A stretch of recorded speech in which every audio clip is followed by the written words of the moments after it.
आप सभी का स्वागत है एक बार फिर से आज के एक बहुत ही महत्वपूर्ण क्लास में। आज के क्लास में हम लोग कवर करने वाले हैं SCERT बुक को। आप सभी को मालूम होगा कि BPSC के तहत जो एग्ज़ाम होने वाला है बिहार में टीचर का, तो उसमें जो सिलेबस रखा गया है वह रखा गया है SCERT बुक को। और इसी क्रम में आज हम लोग 7वें बुक को ख़त्म करने जा रहे हैं। तो 7वां बुक जो आज हम लोग कवर करेंगे वह है सामाजिक, आर्थिक और राजनीतिक जीवन। यह जो बुक है कक्षा 7 के लिए आती है भाग 2 करके। यहाँ पे आप इस फिगर में देख सकते हैं, यही आपका बुक है। और इस बुक में टोटल जो है 12 चैप्टर दिया गया है। तो इस 12 चैप्टर में जितने भी फैक्ट है आपके एग्ज़ाम के लिए दृष्टिकोण से, उसको हम लोग यहाँ पे कवर करेंगे। और साथ में एक्स्ट्रा इसमें जितने भी फैक्ट है जो रिलेटेड है उसको भी हम लोग साथ में कवर करेंगे, ताकि इसके इर्द गिर्द भी क्वेश्चन पूछता है तो आपसे नहीं छूटे। तो चलिए हम वीडियो को शुरू करते हैं। आप सभी को मालूम होगा कि 3 से लेकर 8 तक अगर हम बात करें तो टोटल आपको 15 जो बुक है वह SC SST यानी आपके GK GS के लिए पढ़ना है। तो आज हम लोग 7वें बुक को ख़त्म करने जा रहे हैं। बाकी जो 8 बज जाता है, ऐसे ही धीरे धीरे पूरा कोशिश है कि ख़त्म कर दिया जाए कैसे भी। तो चलिए हम वीडियो को शुरू करते हैं। और सबसे पहले जो यहाँ पे इस बुक में चैप्टर दिया गया है लोकतंत्र में समानता के बारे में, चलिए इसको कवर करते हैं। लोकतंत्र के समानता में देखिए, आपको मालूम होगा गांधी जी गए थे दक्षिण अफ्रीका और इन्होंने भी वहाँ पे अफ्रीकियों से और यहाँ पे अमेरिकियों के बीच में रहकर ये काले गोरे को यहाँ के भेद को मिटाया था। तो लोकतंत्र में समानता के बारे में इनकी भी चर्चा थी जब ये दक्षिण अफ्रीका गए थे। तो आपको मालूम होगा गांधी जी जो दक्षिण अफ्रीका गए थे 1893 में गए थे और फिर 1915 में ये आपके वापस आ गए थे। और ये गए थे कहाँ पे आपको, तो ये देखिए यहाँ पे ये भारत का मैप है। तो यहाँ से ये गए थे डरबन। तो ये डरबन में गए थे। तो यहाँ पे डरबन में इनको बुलावा आया था। ये कंपनी थी वहाँ पे दक्षिण अफ्रीका में, दादा अब्दुल्ला एंड कंपनी। और इसी कंपनी के जो मालिक थे सेठ अब्दुल्ला, और इनके साथ एक मित्र भी थे इस कंपनी में, वह थे अब्दुल करीम झावेरी। तो इन्हीं व्यक्तियों के द्वारा जो है दक्षिण अफ्रीका बुलाया गया था गांधी जी को कि आइए हमारे यहाँ और एक केस हम पे किया है उसको यहाँ पे सुलझाइए। तो यहाँ पे ये केस लड़ने गए थे। जब ये पहुँचे 1893 में दक्षिण अफ्रीका डरबन में, तो वहाँ पे एक बंदरगाह था नटाल बंदरगाह, यहाँ पे पहुँचे। और यहाँ पे इस कंपनी के जो मालिक थे खुद आने आपको सेठ अब्दुल्ला, यहाँ पे इनको रिसीव करने आए थे और फिर ये ले गए थे यहाँ से। तो यहाँ पे जो केस था वो केस क्या था, यहाँ पे केस यही था कि जो शेख अब्दुल्ला थे और एक इनके जो अपोजिट में केस लड़ रहा था वह था हाजी खान सैयद हाजी खान। तो इन्हीं के बीच में केस चल रहा था और यही था कि 40,000 पाउंड का जो है लेन देन था। तो यहाँ पे यह केस चला और इसमें गांधी जीत गए थे। और गांधी जीतने के बाद धीरे धीरे सैयद हाजी खान ने जो है अब शेख अब्दुल्ला को $40,000 पाउंड जो है यहाँ पे धीरे धीरे करके चुका दिया था। तो ये तो था केस। अब आपके बुक में दिया गया था देखिए मृत्सबर्ग घटना। तो गांधी जी का मृत्सबर्ग घटना क्या था, तो गांधी जी दक्षिण अफ्रीका में रहने लगे थे और वहाँ पे धीरे धीरे फेमस हो गए थे ये। और उसके बाद जब ये एक दिन का समय आया और ये डरबन से जो है प्रिटोरिया जा रहे थे, तो डरबन और प्रिटोरिया के बीच में ही पड़ता है मृत्सबर्ग। और ये जो मृत्सबर्ग है वह नटाल की राजधानी थी। तब यहाँ से गांधी जी जो है यहाँ पर डरबन से निकले और ये पहुँचे मृत्सबर्ग स्टेशन पे। तो गांधी जी के पास फर्स्ट क्लास का टिकट होने के बावजूद भी यहाँ पे अंग्रेज़ों के द्वारा इनको ट्रेन से उतार दिया गया था और बोला गया था तुम काले हो, तुम इस ट्रेन में नहीं बैठ सकते हो फर्स्ट क्लास में। तो यहाँ पे गांधी जी टिकट के बावजूद भी इनको यहाँ से हटा दिया गया था। तभी गांधी जी ने यहाँ पे मन में ठान लिया था कि हम यहाँ पे जब तक है तब तक ये लड़ते रहेंगे और यहाँ पे जो काले गोरे का जो भेद है, यहाँ पे नस्ल भेद है, उसको यहाँ पे हम मिटाएंगे। तो इसलिए लोकतंत्र में समानता यहाँ पे दिखने को मिलती है और ये गांधी जी के द्वारा यहाँ पे एक आपको ऐतिहासिक कदम था। तो यही था मृत्सबर्ग घटना। तो यहाँ से इतना ही याद रखिएगा, मृत्सबर्ग था आपको दक्षिण अफ्रीका में पड़ता है, ये नटाल की राजधानी थी। और ये गांधी जी जब गए थे वहाँ पे तो आप देख लिए। अब आपके बुक में देखिए अगला यहाँ पे दिया गया था आपके बुक में कि मिड डे मील के बारे में पढ़ना था। तो मिड डे मील को ही अब बोला जाता है PM पोषण योजना। तो जो मिड डे मील शुरुआत हुई थी वह आपको 15 अगस्त 1995 को शुरू हुआ था, लेकिन इसको 2021 में क्या किया गया है, नरेंद्र मोदी के द्वारा इसे यहाँ पे PM पोषण कर दिया गया है इसको। तो मिड डे मील को नाम बदलकर PM पोषण कर दिया है। तो यहाँ पे इसका नाम जो है बहुत इंपॉर्टेंट है, याद रखिएगा कब हुआ था, तो 21 में। और यहाँ पे देखिए मिड डे मील में आप भोजन करते हैं और भोजन जो है हमारे शरीर में पाचन होता है भोजन का, तो पाचन और 95 इस तरह से कुछ जो है आपका याद रख सकते हैं। अब देखिए आपके बुक में एक और घटना दिया गया था, वह था नागरिक अधिनियम आंदोलन जो अमेरिका में हुआ था। इसी को बोलते हैं सिविल राइट मूवमेंट। इसकी शुरुआत हुई थी 1 दिसंबर 1955 को। और इसके पीछे उद्देश्य क्या था, तो इसका पीछा उद्देश्य यही था कि अफ्रीकी और अमेरिकी लोगों के खिलाफ नस्लीय भेदभाव को ख़त्म करना और दक्षिणी देश में मतदान का अधिकार पुनः स्थापित करना, ये अधिनियम का जो है उद्देश्य था। यानी यह जो अधिनियम अमेरिका में चल रहा था, ये आपको अफ्रीकी और अमेरिकी के बीच में यहाँ पे चल रहा था। और इसको लेकर एक घटना घटी, इसी के बाद यह अधिनियम आया। तो वो घटना क्या था? घटना यही था कि यहाँ पे एक देखिए रोजा पार्क्स है। रोजा जो पार्क्स है वो अफ्रीका के रहने वाली थी, एक लेडीज़ थी। ये जो अफ्रीकी व्यक्ति थी, अफ्रीकी व्यक्ति को मालूम होगा, इनको यहाँ पे अश्वेत बोला जाता है। ये जो अफ्रीकी है, मालूम होगा अफ्रीका में जो है लोग काले रहते हैं, तो इनको अश्वेत बोलाते हैं। और जो अमेरिका के व्यक्ति है उसको बोलते हैं श्वेत, यानी उजला। तो यहाँ पे जो राजा पार्क्स थे, ये थे अफ्रीकी। ये लेडीज़ थी, अफ्रीकी थी। एक दिन ये बस से यात्रा कर रही थी अमेरिका में, और यात्रा करने के दौरान क्या हुआ कि इनके पास फर्स्ट क्लास का टिकट था, और जो बस में रिजर्व में एक सीट होता है जो आपको केवल ये श्वेत के लिए था, यानी अमेरिकन के लिए था। तो ये जाकर जो राजा पार्क्स है यहाँ पे बैठ जाती है, जिससे यहाँ पे बैठने के बाद क्या होता है कि ये जो अमेरिकी व्यक्ति है उसको यहाँ पे सीट नहीं मिल पाता है, जिससे हंगामा होता है। और ये जो अमेरिकी व्यक्ति है वो सीधे बस को लेकर चल जाता है थाना में, और वहाँ पर केस होता है। और केस होने के बाद क्या होता है, इसमें बहुत अफ्रीकी और अमेरिकियों के बीच में बहुत व्यापक आंदोलन होता है। और फिर ये घटना जब घट जाती है तो आंदोलन के बाद 1964 में नागरिक अधिकार अधिनियम के द्वारा जो है श्वेत और अश्वेत के बीच में जो नस्लीय भेदभाव था उसको यहाँ से हटा दिया जाता है। तो यही आपका था घटना जो था यहाँ पे नागरिक अधिनियम आंदोलन कहाँ पे चला, तो अमेरिका में। और ये घटना हुआ था 1955 में, और 1964 में जो है नागरिक अधिनियम जो है यहाँ पे लागू कर दिया गया था, और श्वेत और अश्वेत के बीच में यहाँ पे भेदभाव को ख़त्म कर दिया गया था। तो ये चीज़ें आपके बुक में दी गई थी, यहाँ पे आप देख सकते हैं, फिगर भी दिया गया था आपके बुक में। तो ये चीज़ें याद रखिएगा। अब हम आगे चलते हैं। पहला चैप्टर यहाँ पे समाप्त होता है। दूसरा चैप्टर है राज्य सरकार। राज्य सरकार में देखिए क्या क्या हो दिया था। तो यहाँ पे दिया गया था कि राज्य सरकार के स्तर कितने होते हैं, तो 3 स्तर होते हैं। और ये चीज़ें हम लोग पिछले जो 6ठा क्लास का पॉलिटी आया था उसमें भी ये दिया गया था। तो यहाँ पे सबसे ऊपर जो आता है केंद्र सरकार, ये आपको देश में होती है, राज्य में होती है आपको राज्य सरकार। और फिर किसी स्थानीय जगह पर शासन करती है वो स्थानीय सरकार कहलाती है। तो ये आपको उसमें दिया गया था। और आपके बुक में पूरा जो है विधानमंडल के बारे में पढ़ना था, जैसे इसमें विधानसभा और फिर जो विधान परिषद के बारे में। तो इसको हम लोग पूरे अच्छे से कवर करेंगे। आपको मालूम होगा जो देश के लिए कानून बनाती है सेंटर में, वह होती है संसद। जिस प्रकार केंद्र में संसद होती है उसी प्रकार एक राज्य में जो होता है विधानमंडल का काम होता है। संसद जो होता है वो देश के स्तर पे कानून बनाता है, और जो विधानमंडल होता है वह राज्य के स्तर पे कानून बनाता है। जिस प्रकार संसद के 2 भाग होते हैं, राज्यसभा और लोकसभा, उसी प्रकार जो है विधानमंडल के भी 2 भाग होते हैं, एक विधान परिषद और विधानसभा। यानी यहाँ पे देखिए एक जो है संसद या देश के लिए है और विधानमंडल राज्य के लिए। बाकी अगर हम सोचें तो इसमें लगभग काम आपका सेम है। जैसे संसद का जो ऊपरी सदन होता है उच्च सदन, उसको हम लोग राज्यसभा बोलते हैं, और निचली सदन होता है लोकसभा बोलते हैं। उसी प्रकार विधानमंडल का जो है उच्च सदन होता है उसको हम लोग विधान परिषद, और निचली सदन को विधानसभा बोलते हैं। तो यहाँ पे अगर आप एक ट्रिक याद रखते हैं तो हमेशा के लिए इसका जो है अनुच्छेद याद हो जाएगा। जैसे यहाँ पे देखिए एक ट्रिक याद रखना है, सरला और 79, 80, 81, बस इतना ही अगर याद रखिएगा तो आपका जो विधानमंडल है, विधान परिषद है, विधानसभा, ये याद हो जाएगा। तो यहाँ पे क्या याद रखना है, सरला। 100 से देखिए संसद, र से राज्यसभा, और ल से आपका लोकसभा। और 79, 80, 81 आपको याद रखिएगा। यानी संसद का अनुच्छेद 79 है, राज्यसभा का 80 है, और लोकसभा का 81 है। अब यहाँ पे अगर इसको याद हो गया तो आपको चुटकी में बिना रटे हुए आपको पूरा ज़िंदगी भर याद रहेगा कि विधानमंडल का अनुच्छेद कितना होता है, विधान परिषद कितना होता है, विधानसभा का कितना होता है। केवल इसमें आपको क्या जोड़ना है, तो 89 जोड़ना है, 89, और आपको हमेशा के लिए याद हो जाएगा। ये जो आपका संसद वाला जो ट्रिक है आपका सरला, ये आपको 95% बच्चों को याद रहता है कि हाँ संसद का आपको अनुच्छेद कितना है, राज्यसभा कितना है, लोकसभा कितना है। और यही इसके अपोजिट में देखिएगा ये वाला विधानमंडल, विधान परिषद, विधानसभा का, तो यहाँ पे 5% बच्चों को याद रहता है कि हाँ विधान परिषद का कितना अनुच्छेद है, विधानसभा का कितना है।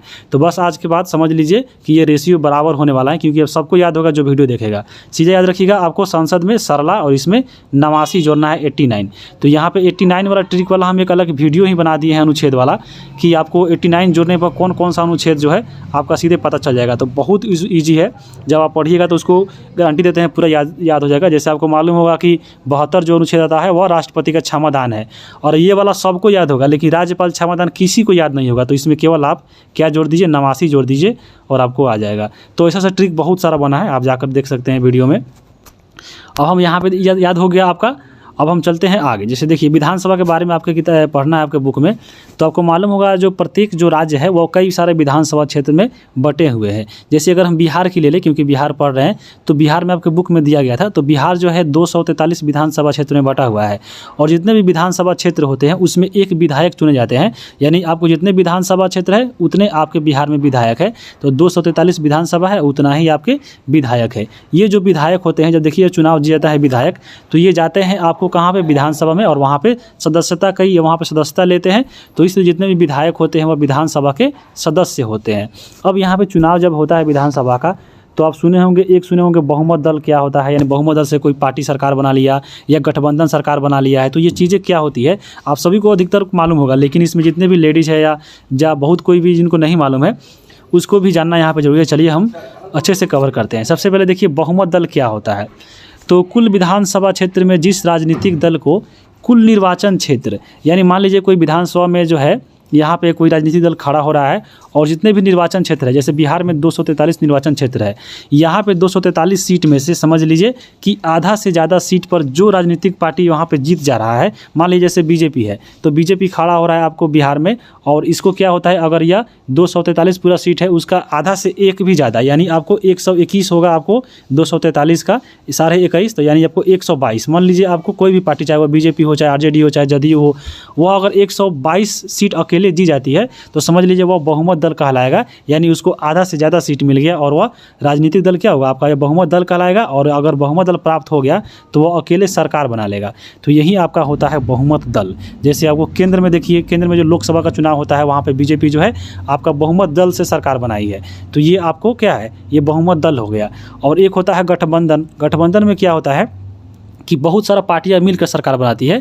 जैसे कई बार ऐसा होता है, देखिए कि चुनाव में कि कोई दल है उसके पास अधिक सीट मिली है, लेकिन क्या आपको 121 यानी 121 से कम मिला है। तो उस स्थिति में क्या करता है, वह जो पार्टी है वह दूसरे जितने भी राजनीतिक पार्टी है उससे मिलकर एक नई सरकार बनाती है, और उसी को हम लोग बोलते हैं महागठबंधन या गठबंधन। यानी आपको एक से ज़्यादा लोग मिलकर यहाँ पर सरकार बनाई है, इसलिए उसको बोलते हैं हम लोग गठबंधन वाली सरकार।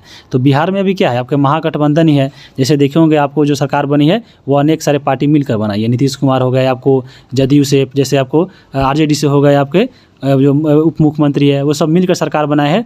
तो आपको ये क्या हो गया, आपको ये महागठबंधन की सरकार हो गया।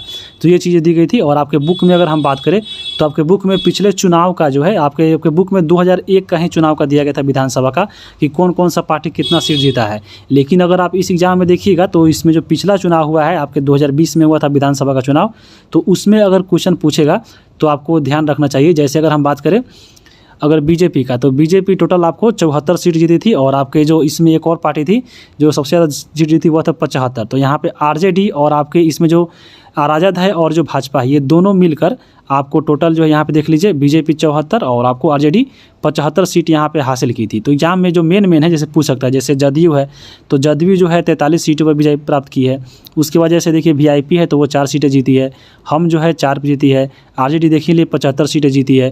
कांग्रेस कितनी जीती है, तो कांग्रेस जो है यहाँ पे बिहार में 19 सीटें जीती थी। तो यहाँ पे आपको थोड़ा सा ध्यान रखना है कि कौन कौन सा पार्टी आपके बुक में, क्योंकि 2001 वाला दिया था तो यहाँ पे हम 2020 वाला शामिल किए हैं। अगर क्वेश्चन पूछता है तो यहाँ पे आप एक बार देख लीजिएगा। अब हम आगे चलेंगे, और इसके साथ आपको एक और चीज़ याद रखिएगा कि आपका जो विधानसभा चुनाव हुआ था 2020 वाला, वो आपको 17वीं विधानसभा का चुनाव था। और साथ में अभी ये भी मालूम होगा जो वर्तमान में लोकसभा चल रहा है वो भी आपको 17वीं लोकसभा ही चल रहा है। तो ये चीज़ें थोड़ा ध्यान रखिएगा। अब हम आगे देखेंगे, आपका इसमें पढ़ना है राज्यपाल के बारे में, क्योंकि आपका बुक जो है राज्य के बारे में पढ़ना है। तो राज्यपाल के बारे में देखिए क्या क्या दिया गया था आपके बुक में, कि राज्य का जो कार्यपालिका का जो प्रधान होता है वो आपको राज्यपाल होता है। अनुच्छेद 153 के अनुसार प्रत्येक राज्य में एक राज्यपाल होगा, और एक चीज़ें आपको बताया गया है। उसी प्रकार यहाँ पे आपको है कि अनुच्छेद 155 के अनुसार यही बताया गया है कि राज्यपाल की जो नियुक्ति होता है वह राष्ट्रपति करता है। तो ये चीज़ें आपको याद रखिएगा। राज्यपाल से संबंधित अनुच्छेद 153 में है, जो इनका एक बार बनते राज्यपाल होंगे एक प्रत्येक राज्य में एक, और फिर आपको 155 में बताया गया है कि राज्यपाल की नियुक्ति कौन करते हैं, तो राष्ट्रपति करते हैं।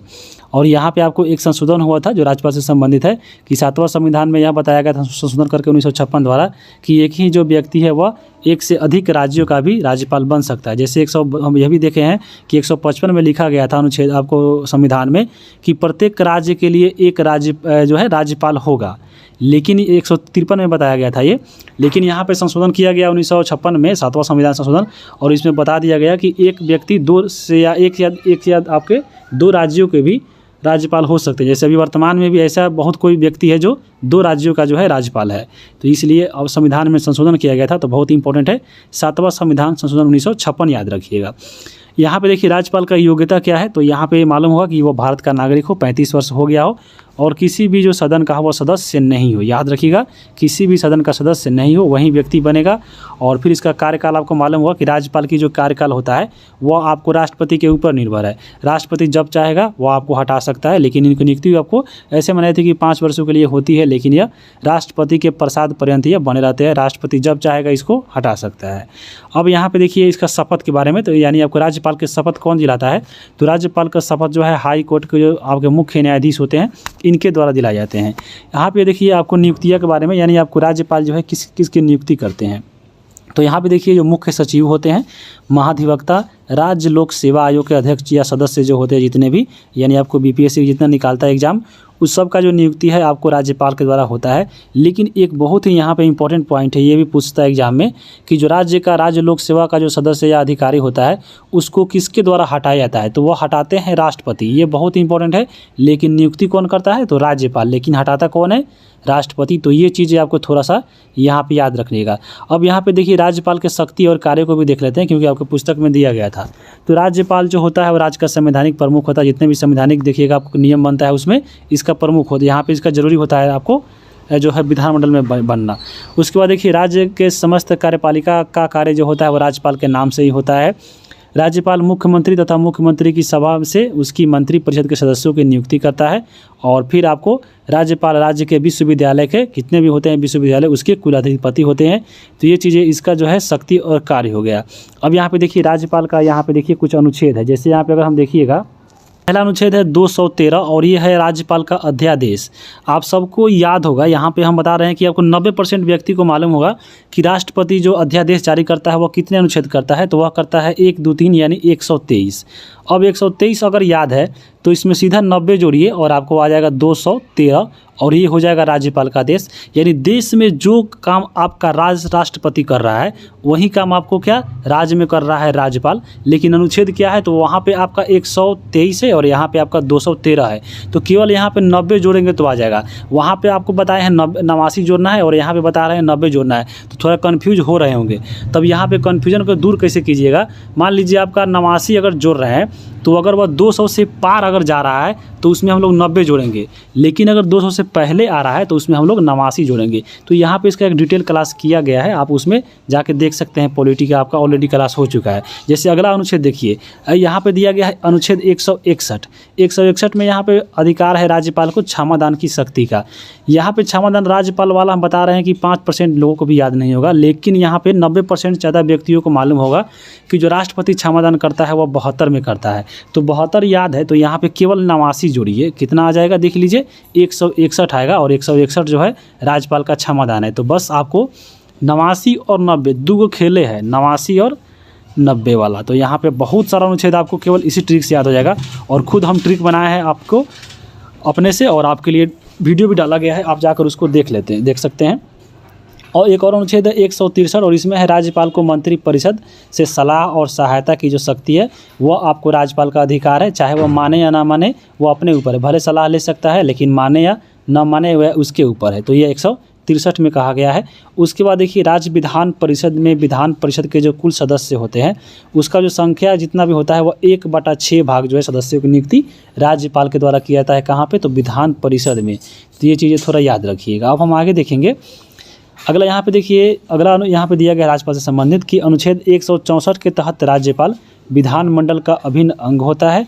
राज्य विधानमंडल द्वारा पारित विधेयक पर राज्यपाल के हस्ताक्षर के बाद ही अधिनियम बनता है। तो यहाँ पे आप जानते हैं जैसे देश में होता है संसद में कोई भी कानून बनाने के लिए वहाँ पे राष्ट्रपति का कानून यानी हस्ताक्षर वहाँ पे जरूरी होता है। उसी प्रकार यहाँ पे राज्य में भी होता है। राज्य विधानमंडल छत्रावसान और विघटन करना किसका हाथ में है? तो आपको राज्यपाल का है। जैसे देखते होंगे आपका जैसे राष्ट्रपति आपको आता है संसद का छत्रावसान और विघटन करना, वहीं पर इसी प्रकार राज्यपाल भी विधानमंडल में यानी छत्रावसान और विघटन कर सकता है, ये अधिकार दिया गया है। अनुच्छेद 356 के तहत मालूम होगा आपको राज्य में जो राष्ट्रपति शासन लगता है उसके लिए सिफारिश करने का भी अधिकार जो है मिला गया है किसको? तो वह मिला है राज्यपाल को। तो ये राज्यपाल से इतना याद रखिएगा। और यहाँ पे विधानमंडल के बारे में हम देख लिए हैं। अब आपके बुक में पढ़ना था विधान परिषद के बारे में, क्योंकि बिहार में विधानसभा मालूम होगा आपको है, तो यहाँ पे बहुत ही इंपॉर्टेंट हो जाता है बिहार विधान परिषद के बारे में पढ़ने में। आपको मालूम होगा टोटल बिहार में जो है 6 ही आपको ऐसे राज्य है जहाँ पे विधान परिषद है, और उसमें एक आपका राज्य बिहार भी है। तो यहाँ पे बिहार के बारे में पढ़ना जरूरी है। आपको मालूम होगा जो बिहार विधानसभा और ये विधान परिषद है, यहाँ पे 2 भागों में बांटा गया है राज्य का विधानमंडल को।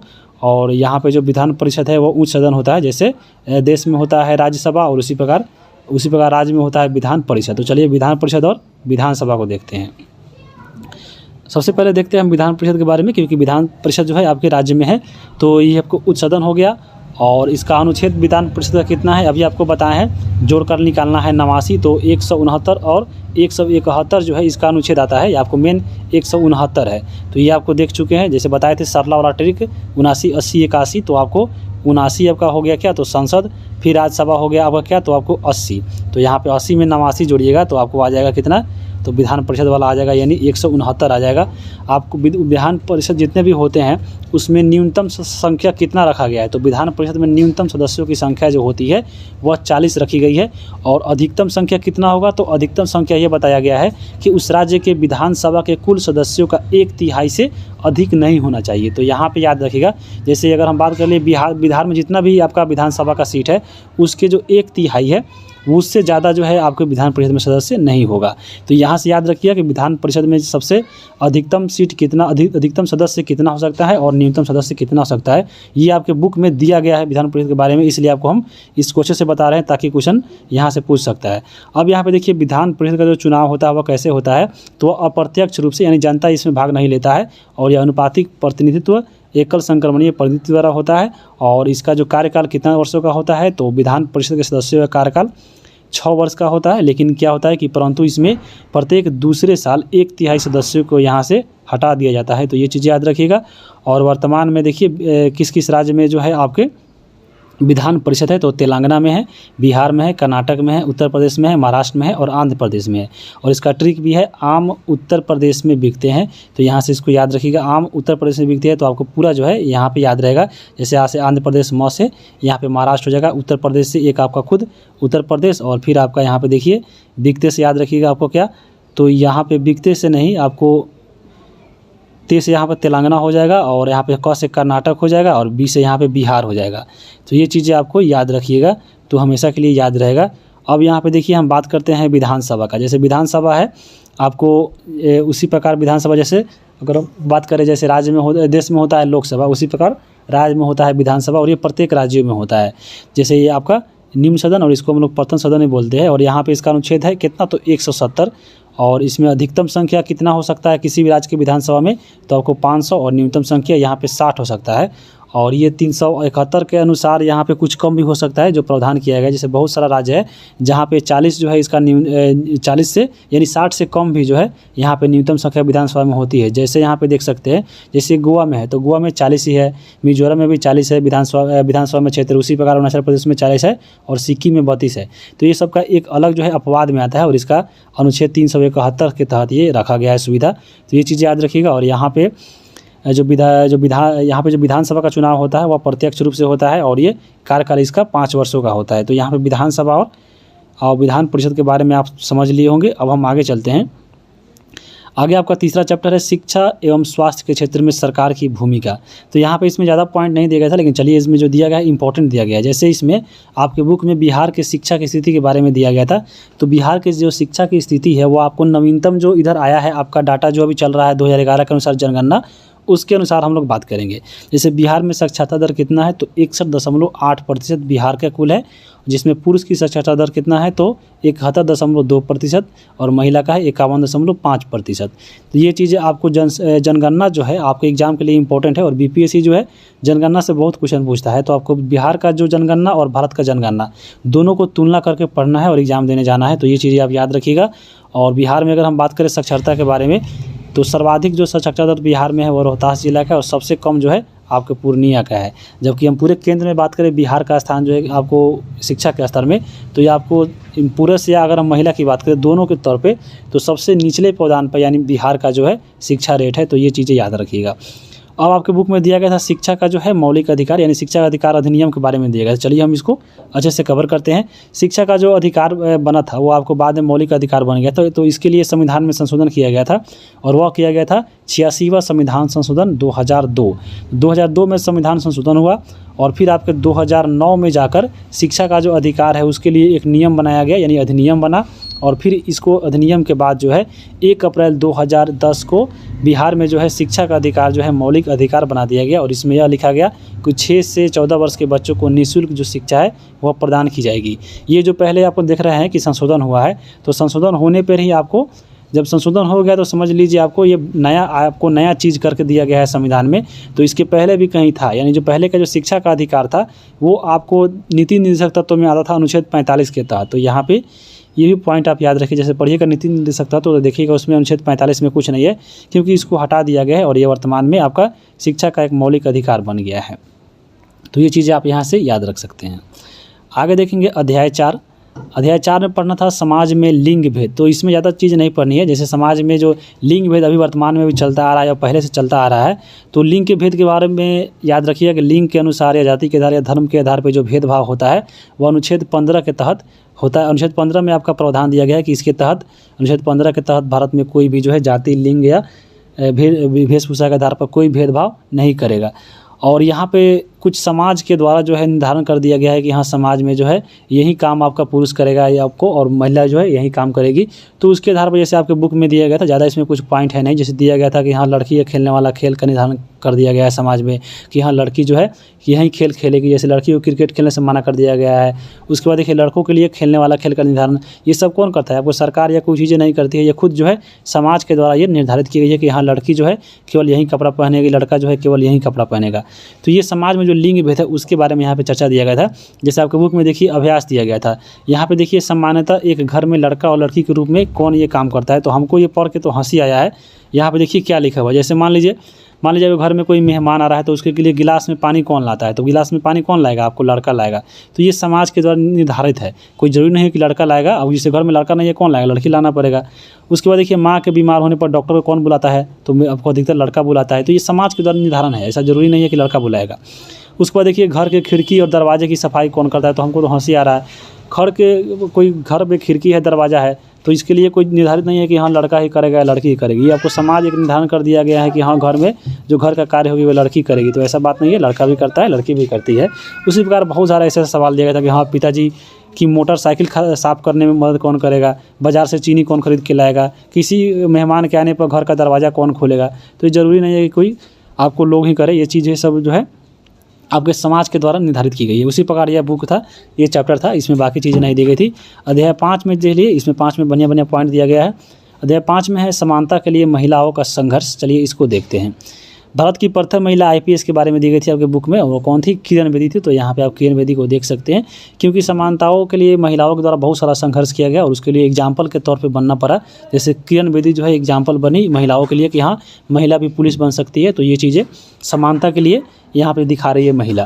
तो ये चीज़ें हो गई। उसी प्रकार आपके बुक में दी गई थी कि भारत की पहली महिला बस ड्राइवर कौन थी। तो आपके बुक में कोई दूसरा नाम दिया गया था, जब हम नेट पे सर्च किए तो वो बसंत कुमारी आ रही थी। तो ये बसंत कुमारी के बारे में याद रखिएगा। और इसके बारे में लिखा गया था कि बसंत कुमारी जो थी वो भारत के तमिलनाडु राज्य की राजधानी चेन्नई में एक बस चालक के रूप में यह प्रसिद्ध हुई थी। तो यहाँ पे इसके बारे में याद रखिएगा। आपके बुक में जो दिया है वो गलती दिया है। आगे चलेंगे। अगला आपका यहाँ पे दिया गया है बुक में कि भारत में 83% जो ग्रामीण महिला है वह खेतों में काम करती है। याद रखिएगा, बिहार की बात हो रही है। 83% महिला जो है खेतों में काम करती है और महिलाओं को व्यापक आंदोलन के जो बाद है बहुत सारे अधिकार प्राप्त हुए। जैसे महिलाओं को शुरू में बहुत अधिकार नहीं दिया गया था, जब वे आंदोलन की तो उसके बाद इनको अधिकार दिया गया। जैसे वोट देने का अधिकार पहले महिलाओं को नहीं था, साक्षरता का जो अधिकार है वो महिलाओं को नहीं था। देख सकते हैं बिहार में जो है सबसे निचला रेट जो है आपको बिहार में महिलाओं की शिक्षा के बारे में है, यानी शिक्षा रेट के बारे में। तो ये सब चीज़ें आपको बयां करती है बिहार के बारे में। और उसके बाद देखिए बिहार में जो है लेडीज़ों के द्वारा, महिलाओं के द्वारा दहेज के खिलाफ एक जोरदार आंदोलन हुआ था।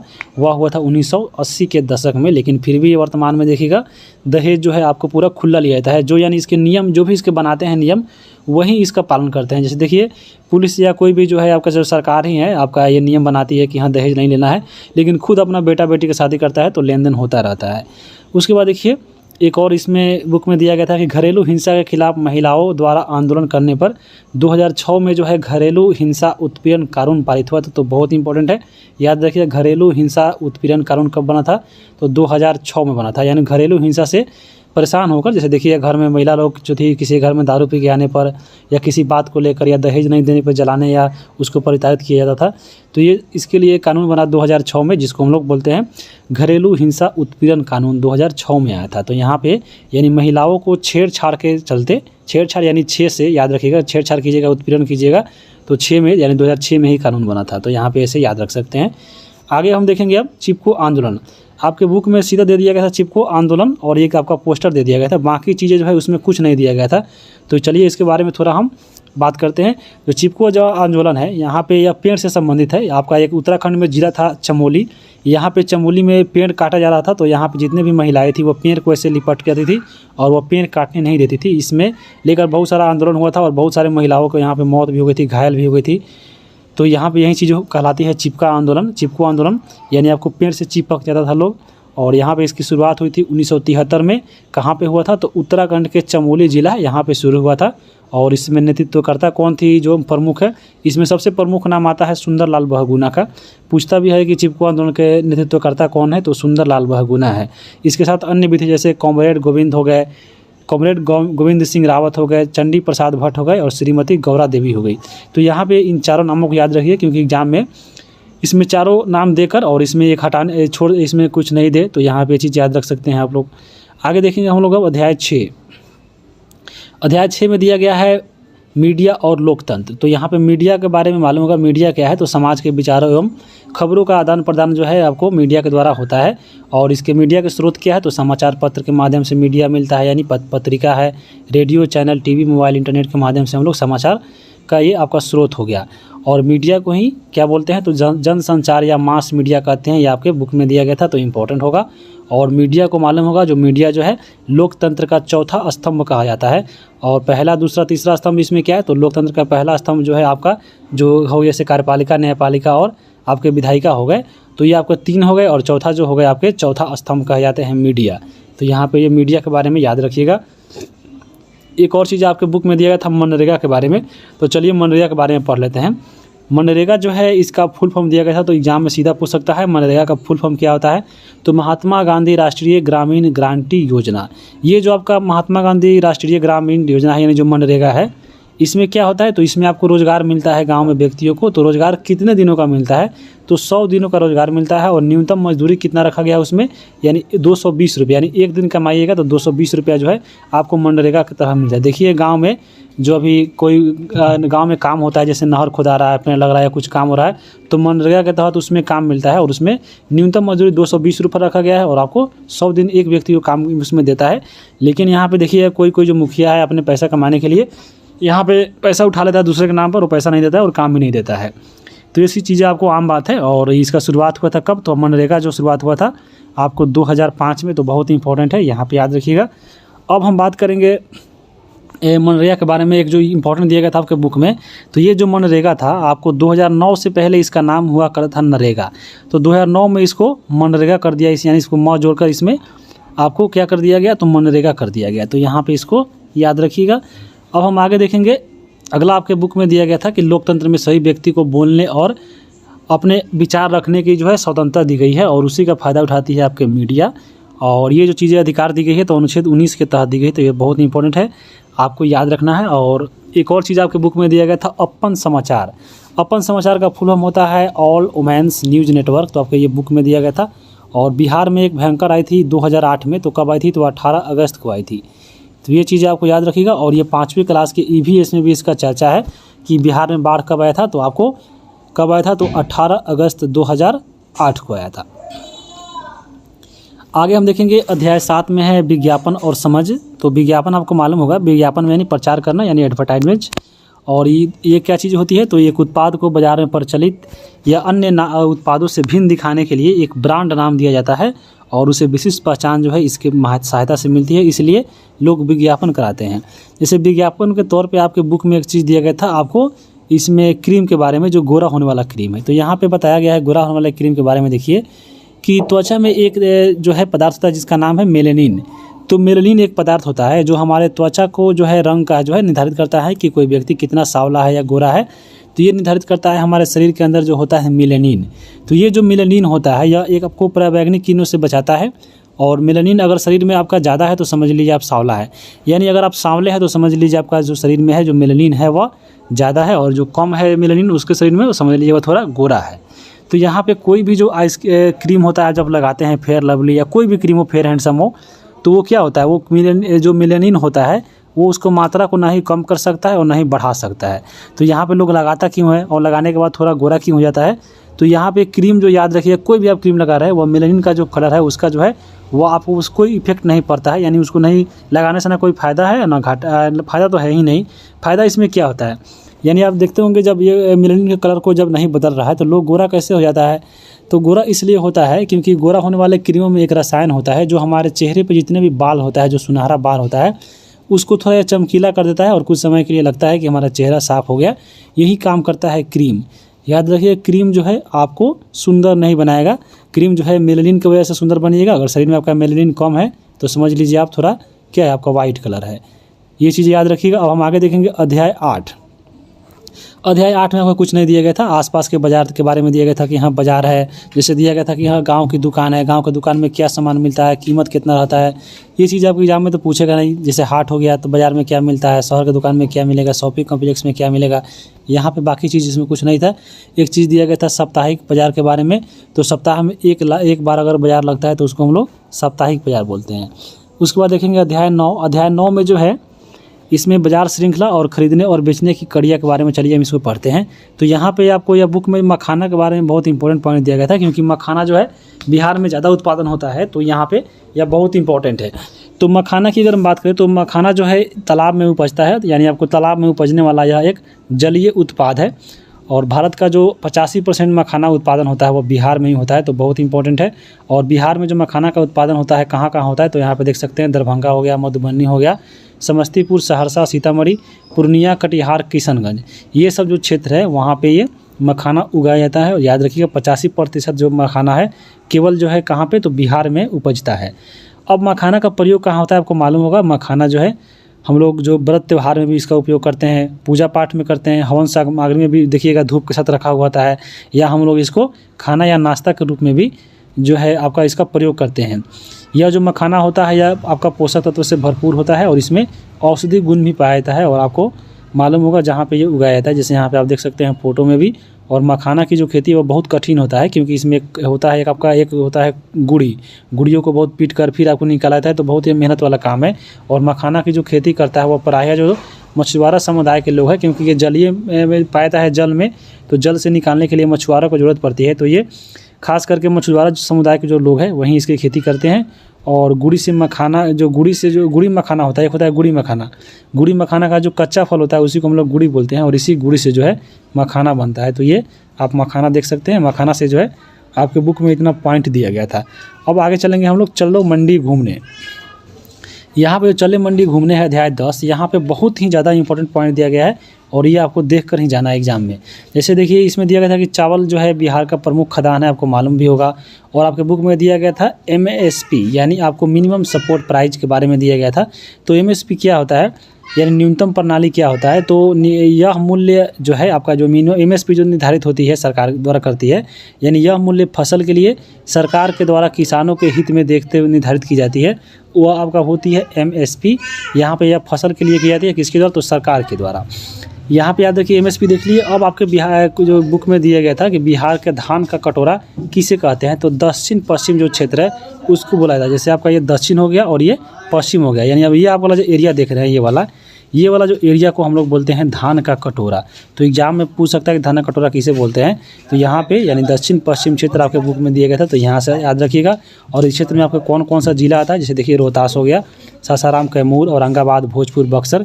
तो ये जो चीज़ है आपके आपका जो दक्षिण पश्चिम क्षेत्र है ये कहा जाता है क्या, तो आपके बिहार के धान का कटोरा। तो बहुत ही इंपॉर्टेंट है, यहाँ से क्वेश्चन आपको एग्जाम में आने का चांस है। और यहाँ पे ये जो आप देख रहे थे ये वाला जो क्षेत्र है आपका दक्षिण पश्चिम, ये जो है कुल बिहार का 30% जो चावल जो है अकेले उत्पादन करता है, तो यहाँ पे इसको याद रखिएगा।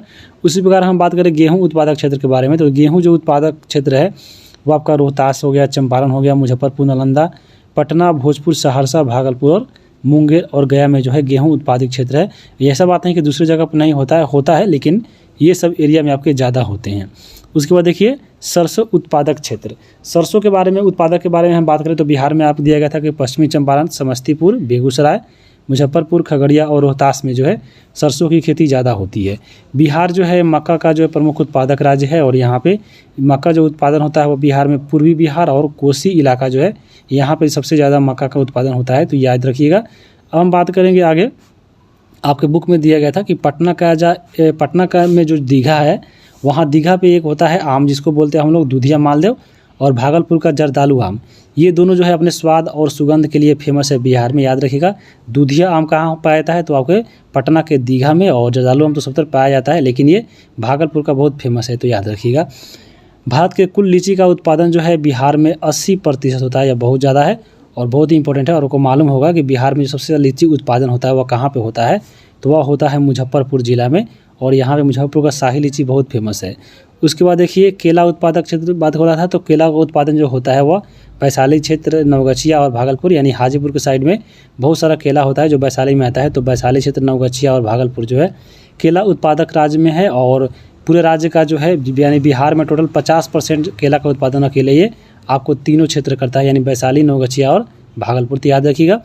और गया जो है बिहार की गन्ना, यहाँ पे गया नहीं गन्ना, जो गन्ना जो है बिहार की प्रमुख व्यावसायिक फसल है, तो इसको भी याद रखिएगा। और जूट के बारे में बात करें तो जूट जो है वो बिहार में प्रमुख फसल है। और जैसे अगर हम बात करें जूट का उत्पादन कहाँ होता है, तो आपको पूर्णिया, किशनगंज और कटिहार में जो है जूट बहुत सारा उगाया जाता है। और पूर्णिया में एक जगह है जिसका नाम है गुलाब बाग जो है वो आपको जूट की एक बहुत बड़ी मंडी है, और इसी मंडी में जो है बहुत सारा जूट मिलता है, तो यह पूर्णिया में पड़ता है। और याद रखिए जूट का उपयोग कहाँ करते हैं, रस्सी बनाने में, बोरा बनाने में जो है जूट का उपयोग आता है।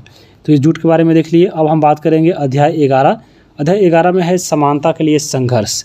इसमें दिया गया था एक आंदोलन जिसका नाम है गंगा बचाओ आंदोलन। इसका शुरुआत हुआ था 1998 में कानपुर से, और यह किया गया था रामरोता राय के द्वारा, तो यहाँ से याद रखिएगा। और आपके बुक में दिया गया था फरक्का बांध। जो फरक्का जो बांध होता है वह किस नदी पर बनाया गया है, तो वह गंगा नदी पर बनाया गया है, आपको याद रखिएगा, इंपॉर्टेंट है। और फिर आगे चले तो आगे आपके बुक में दिया गया था कि जीने के न्यूनतम आधारों की समाप्ति से ग्रस्त मछुआरों के द्वारा अपने हक के लिए संघर्ष का जो ऐलान किया गया था 1982 में किया गया था। और कहाँ पे किया गया था, तो कहलगांव के एक कागजी टोला है वहीं से किया गया था मछुआरों के द्वारा, तो याद रखिएगा। और संघर्ष के बाद किया हुआ था कि 1990 में यहाँ पे गंगा नदी पे सुल्तान से पैरीपैंती तक जो है मुगल काल से चले आ रही जमींदारी व्यवस्था को यहाँ पे ख़त्म कर दिया गया था। कब, तो 1990 में, तो याद रखिएगा। और न्यूनतम आधारों की समाप्ति के लिए ग्रस्त मछुआरों ने कब आंदोलन किया था, तो 1982 में किया गया था कहलगांव से। 1998 में सरकार के द्वारा यहाँ पे क्या किया गया कि आपको राज्यों से जो है जल टैक्स यहाँ पे हटा दिया गया, वाटर टैक्स को, कब, तो 1998 में। आपके बुक में दिया गया था आगे कि ज्योतिबा फुले ने सत्यशोधक समाज के बैनर तले दलित जातियों के लिए उत्थान के लिए प्रभावशाली जो है यहाँ पे आंदोलन किया गया था। कौन, तो ज्योतिबा फुले किसके लिए, तो आपको दलित जातियों के लिए। उसी प्रकार विनोबा भावे जो जुड़े हुए किनसे है, तो आपको भूदान आंदोलन से है। ये विनोबा भावे भूदान आंदोलन के द्वारा जो है भूमि किसको दिलाने के लिए यहाँ पे समर्थन किया गया था, जो जिसके पास भूमि नहीं है। तो यहाँ पे याद रखिएगा ज्योतिबा जो फुले थी वो दलित समाजों से यानी जुड़ी हुई थी, और विनोबा भावे भूदान आंदोलन से। उसी प्रकार एक थी सावित्रीबाई फुले। तो सावित्रीबाई जो फुले थे वह महिला शिक्षा और समानता के लिए जानी जाती है, यानी सावित्री फुले जो है वह महिलाओं को शिक्षा और समानता दिलाने के लिए यहाँ पे महत्वपूर्ण कार्य किया था। तो ये आपके 3 जो है आपके बुक में नाम दिया गया था। अब हम बात करेंगे अध्याय 12। अध्याय 12 में कुछ ज़्यादा चीज़ें दी गई नहीं थी। यहाँ पे आपको सड़क सुरक्षा के बारे में दिया गया था कि सड़क पर सुरक्षा कैसे होती है, किस तरफ चलना चाहिए, क्या देखकर क्या इशारा होता है, जैसे आपका उसमें इंडिकेटर देखकर। जैसे पहला देखिए, आपके समझ लीजिए कहीं पे अगर ऐसा चिन्ह दिख रहा है तो समझ लीजिए आपका जो है रास्ता दीजिए, यानी आपको रास्ता मांग रहा है। ऐसे दिखा रहा है तो समझ लीजिए आपको रास्ता यानी गिव वे का प्रतीक है। अगर आपको देखिए ऐसा अगर फिगर है तो ये आपको बताता है कि यह जो आपका रोड है वह एक दिशा मार्ग है, यानी ये 1 वे ट्रैफिक है। 1 वे ट्रैफिक में से देखिए, यानी आपको इसमें केवल ये तीर दिखाई दे रहा है, यानी यह जो रास्ता है वह केवल इधर जाएगा, इधर आपको जाने के लिए नहीं है। तो ये चीज़ें हो गई आपका एक दिशा मार्ग यानी 1 वे ट्रैफिक। उसी प्रकार देखिए यहाँ पे बैलगाड़ियों का आना मना है, यानी आपको ऐसे कर दिया और इसको काट दिया, यानी यह मना है, यानी इसके बीच में दिया है बैलगाड़ी तो बैलगाड़ी मना है। अगर इसमें सिगरेट देता है तो समझ लीजिए आपको सिगरेट पीना मना है। मोबाइल देता है तो समझ लीजिए मोबाइल चलाना मना है। तो वो काट रहा है तो समझ लीजिए मना है। जैसे देखिए अगला जो फिगर है 4 नंबर, ऐसे गोल कर दिया है और आपको बीच में काट दिया है और ऐसे करा है, यानी आपको इधर जो मुड़ना है वो मना है, आपको ऐसे नहीं मुड़ सकते हैं। उसी प्रकार अगर देखिए आपको राइट साइड नहीं यहाँ पे मुड़ सकते हैं। ये चीज़ें आपको निर्देशित करता है रोड पे, तो समझ लीजिए बाएं रह कर चलना अनिवार्य, यानी आपको रोड के बाईं तरफ चलना है। उस पर देखिए यहाँ पे लिख दिया अनिवार्य साइकिल मार्ग। अगर यहाँ पे साइकिल यहाँ पे केवल जा सकता है, यहाँ पे ऐसे अगर गोल कर देता, ऐसे काट देता तो यहाँ पे ये साइकिल इसमें नहीं जाता। यहाँ पे देखिए आपको इधर घूम रहा है बाएं तरफ, यानी बायां मुड़ गया। उसी प्रकार यहाँ पे देखिए ये बाएं घुमावदार, यहाँ से जाकर घूम जा रहा है तो ये बायां घुमावदार हो गया। तो ये आपको सिंपल चीज़ है। जैसे देखिए यहाँ पे जैसे बनाया है, ये शंकरा पुल का फिगर है। जैसे यहाँ पे देखिए इसे बना दिया और ये शंकरा मतलब ये पतला पुल है। यहाँ पे देखिए आपको ऐसा बना रहा है, यानी आदमी काम कर रहा है। तो ये सब चीज़ें जो है बहुत बेसिक है, थोड़ा थोड़ा देख लीजिएगा, आपको याद हो जाएगा। तो आपको यहाँ पे देख लिए जैसे, तो यहाँ पे आपको ये समाप्त होता है। 12 चैप्टर था, आपको आखिरी चैप्टर था ये और समाप्त हो गया है। वीडियो कैसा लगा है कमेंट करके बताना है। चैनल पे नए हैं तो सब्सक्राइब कर लीजिए आगे आने वाले वीडियो के लिए। और PDF लेना है तो आप टेलीग्राम से जाकर जुड़ जाइए, स्टूडेंट जेल खाना, और सर्च कीजिए। और वहाँ पे जो नंबर दिया गया है 94 70 80 29 31, आप इस पर मैसेज कर सकते हैं व्हाट्सएप पे। और आपके पास जो भी इन्फॉर्मेशन जा रहा है इसी नंबर से जाएगा। अगर आपके पास दूसरे नंबर से कॉल या आपको PDF के लिए कुछ भी बोला जा रहा है तो समझ लीजिए वहाँ पे आपके साथ दूसरा भी हो सकता है। ये जो आपका ऑफिशियल नंबर है केवल यही है 94 70 80 29 31। जितने भी मैसेज या कुछ भी जाएगा ये आपको मेरे तरफ से जाएगा। अगर आपको दूसरा कोई मैसेज कर रहा है दूसरे नंबर से तो समझ लीजिए वहाँ पे हम नहीं है, आपका दूसरा कोई भी हो सकता है। तो यही आपका ऑफिशियल नंबर है। जो भी चीज़ होगा इसी से होगा, हमसे बात होगा या आपको कॉल होगा या आपका मैसेज जाएगा, ये इसी से जाएगा। अनदर नंबर से जाता है तो समझ लीजिए आपके साथ कहीं नंबर से दूसरा कोई कॉल कर रहा है या दूसरा कोई मैसेज कर रहा है। तो ये चीज़ें आपको थोड़ा ध्यान रखिएगा। वीडियो कैसा लगा कमेंट करके जरूर बताइएगा। चैनल पर नए हैं तो सब्सक्राइब कर लीजिए आगे आने वाले वीडियो देखने के लिए। वीडियो देखने के लिए आप सभी को बहुत बहुत धन्यवाद।